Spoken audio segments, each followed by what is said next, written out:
네, 안녕하세요. 이번에 디페나의 프로를 맡게 된 요청연구 청년 이성원이라고 합니다.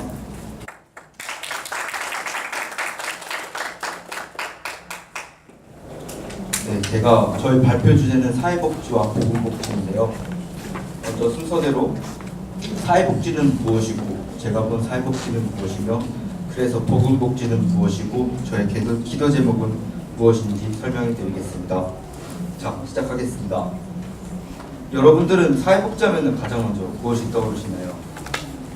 네, 찬호 회장님 한번. 봉사가 생각납니다. 아, 네, 맞습니다. 사회봉사도 많이들 생각하시는데요. 그리고 다음으로는 요즘 비행기에서 많이 광고를 때리더라고요. 월드 비전 같은 NGO 단체도 많이 생각하실 거라고 믿습니다. 그리고 좀 들어보면 슬픈 단어지만 열정페이라는 단어도 사실 많은 분들이 사회복지를 배운다면 이렇게 얘기를 하시는데요.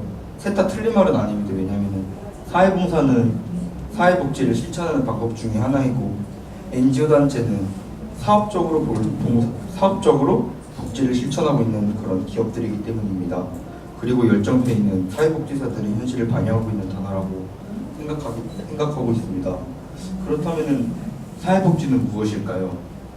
결론부터 말씀드리면 사회복지는 한 사회의 모든 사회 사원들이 일생 동안 행복하고 안정된 바람직한 삶을 누릴 수 있도록 하는 인간의 사회적 노력이라고 말할 수 있습니다. 여기서 복지란 단어를 제가 생각한 복지란 단어의 뜻은 뭐냐면요, 죽는 날까지 살아가면서 죽는 날까지 서로 도와주고 서로 그냥 행복하게 살자라고 저는 생각합니다. 그렇다면은 여기서 인간의 사회적 노력이라고 되어 있는데요. 어떤 노력이 있냐면요, 노력의 방법에 따라서 제도적 방법이 있고 사업적 방법이 있습니다. 여기서 제도적 방법으로 가면은 사회복지가 되는 것이고, 사업적 방법으로 가면은 사회사업이 됩니다. 하지만 이렇게 굳이 나누자면 사회복지와 사회사업이지만 요즘은 그냥 둘 다 같은 의미로 쓰고 있습니다. 그리고 이 제도적 방법에서 사회복지 서비스를 받는 수혜자들을 넓게 잡느냐 좁게 잡느냐에 따라서 광해 사회복지와 협의의 사회복지로도 나뉘는데요. 이제 협의의 사회복지란 꼭 필요한 수혜자들만 딱 정확하게 줄 수 있는 반면에 비해 그 사람들이 가난과 질병, 장 이런 이유로 사회복지 서비스를 받고 있기 때문에 사회적으로 낙인이 찍히는 그런 효과를 받게 됩니다. 그래서 그럴 거면은 차라리 모든 사람들한테 다 평등하게 복지 서비스를 줘야겠다 싶어서 나온 게 광해 사회복지고요. 그럼 역사적으로 사회복지 개념의 변화를 한번 보겠습니다. 과거에는 정말 필요한 사람들에게 서비스를 주는데 최저의 조건으로 그냥 단순하게 먹고 살 수 있을 정도로만 개인이 그냥 자선적으로만 한다는 것 개념에서 현대적으로는 모든 사람들이 이제 사회복지 서비스를 받는 것은 권리이고, 그리고 최저의 조건으로 받는 게 아니라 사람이 원하는 최적의 상태로 서비스를 받는 개념으로 바뀌었습니다. 일단 사회복지의 예를 들겠습니다. 많은 사람들이 알고 계실 텐데요. 4대 보험입니다. 4대 보험은 산업재해보상보험, 건강보험, 연금보험, 고용보험을 통틀어서 4대 보험이라고 하고 있습니다.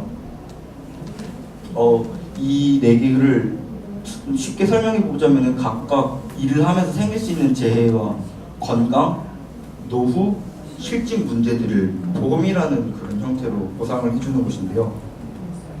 그리고 무상급식이 있습니다.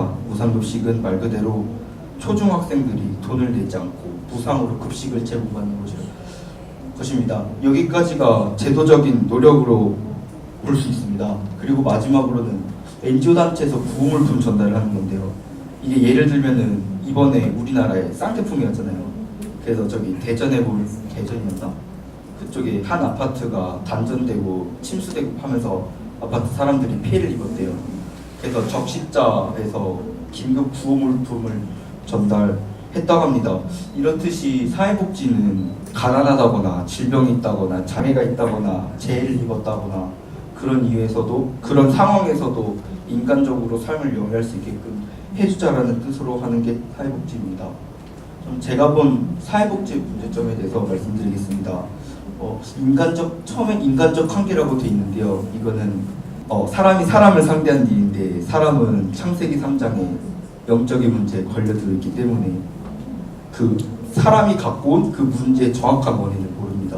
원인을 모르기 때문에 그 문제에 대한 해답을 정확히 내놓지 못하기 때문에 많은 사회복지학자들이 그냥 그럴듯하게 그냥 뭔가 말이 될 것만 같은 걸 답만 내놓고 있습니다. 그래서 인간적 한계가 있고 제도적 한계는 뭐냐면 아까 전에 제가 말씀드렸던 사회복지 제도 이런 서비스들은 말 그대로 이런 특성상 사건이 터지고 나서 살다가 생긴 문제에 대한 보상만 해주는 거지 제도적으로 오는 문제를 예방할 수는 없습니다. 그리고 비용적 한계는 사람들이 돈을 국가가 이제 서비스로 베풀 수 있는 그런 돈의 비용적 한계가 있다고 저는 생각합니다. 그리고 이제 결론적으로 보면은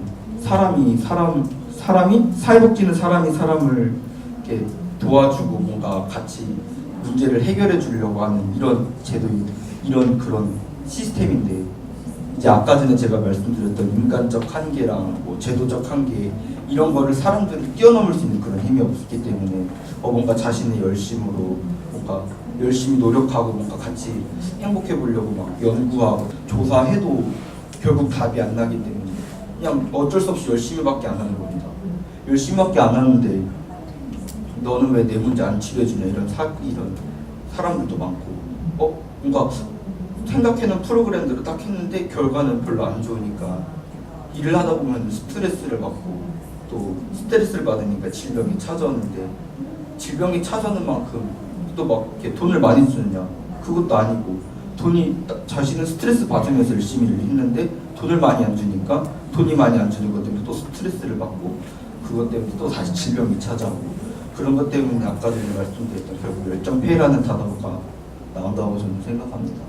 그리고 제가 이제 학교를 다니면서 제가 이제 봤던 현장이 두 개가 있는데요. 이제 제가 한 선배가 정신병원으로 실습을 갔는데 이제 정신병원에서 하루 종일 정신 문제에 시달리는 사람들이랑 같이 있다 보니까 뭔가 자신도 미쳐가는 것만 같고 그 사람들이랑 똑같아지는 것 같다는 얘기를 하였습니다. 그리고 이제 사회복지를 배우면서 정신 문제에 대해서 이제 한 과목이 있었는데 거기서 이제 들은 교수님이 한 얘기는 이제 정신 문제를 가진 사람들이 정신 문제로만 끝나는 게 아니라 자신의 삶도 무너지니까 그거에 대해서 도움을 받고자 사회복지사를 찾아간대요. 사회복지사들은 이제 정신 문제를 가진 사람들이 찾아오니까 무서운 마음에 옆에 막 야구바다나 막 휘두를 수 있는 뭔가 무기 같은 걸 주고 막 상담을 한다고 하고 그리고 사람들은 또 마귀를 모르고 영적인 세계를 모르는데 정신 문제를 가진 사람들이 찾아가지고서 막 나는 정체성을 모르니까 막 정말 시달리는 사람들 막 자신이 외계인이라고 하고 막 자신 막 북한에서 막 간첩 스파이 막 이런 얘기를 많이 한대요. 그러고 정말 그래서 그리스도가 필요하고 복음복지가 필요하다고 저는 생각을 했습니다. 그래서 여기서 복음복지란 제가 생각했을 때는 하나님의 자녀가 복음, 예수 그리스도를 사용하여 사람을 살리는 것이다라고 했는데 왜 복음복지가 필요하냐면은 예수는 그리스도가 진짜 행복인데 왜 진짜 행복이냐면은 인간이 사회복지사가 알 수 없는 문제의 정확한 원인을 알려주고 그에 대한 해답도 알려주고 예수 그리스도가 사회복지가 할 수 없는 그런 한계들을 뛰어넘을 수 있는 힘이 있다고 저는 생각합니다. 그래서 저의 기도 제목은 복음복지를 통하여 아동 청소년 사회복지사로 활동하면서 저를 만나는 모든 청소년들에게 복음을 말하고 같이 이런 청소년들을 구원에서 머무는 것이 아니라 세계복음화를 향해 같이 도전하고 세계복음화를 진행하는 것이 저의 꿈입니다. 그래서 정말 여러분들도 세계복음화에 도전하고 좀 더 선교를 하고 있다면 여러분들도 진짜 사회복지를 하고 있는 사람들이라고 저는 생각합니다. 지금까지 저의 발표를 들어주셔서 감사합니다.